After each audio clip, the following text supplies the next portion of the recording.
Haleluya! Yesu ashimwe cyane. Igihe cyawe ni iki nimba urimo wumva ubu buhanuzi? Igihe cyawe cyo gutera imbere ni iki? Igihe cyawe cyo kuva muri ubwo burwayi n'igisuzuguriro ni iki ngiki? Nimba urimo wumva buno buhanuzi, Uwiteka Imana agiye kugukura ahaga cyangwa se ahantu hari hakomeye cyangwa se mu magi.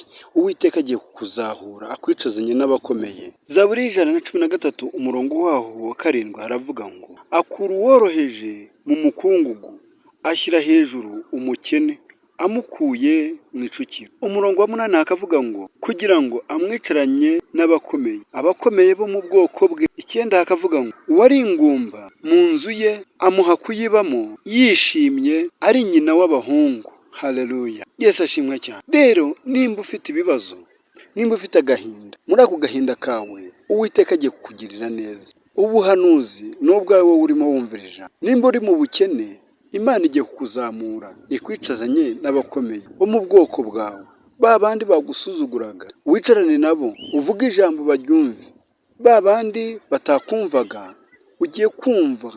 ugiye kumvwa impande zose.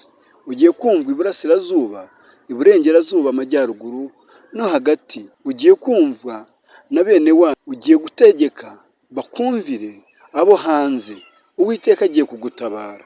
Imana yo mu gihugu cyo mu ijuru igiye kuguha urubyaro we warubuze, witwe nyina w'amahanga mu rugo rwawe, cyangwa se witwe nyina w'abahungu benshi, kubera ko wari ingumba Imana imuhaye kubyara ndetse karindwi ndetse kikubye. Uwiteka agiye kubagirira neza. Yesu abaha umugisha, Imana ibaha umugisha. Ariko ntiwibagirwe kugenda udakoze subscribe kuri Elayon Mountain TV kugira ngo ujye ukomeza wumva ubuhanuzi nk'ubu. Uwiteka abaha umugisha. Imana ishimwe cyane.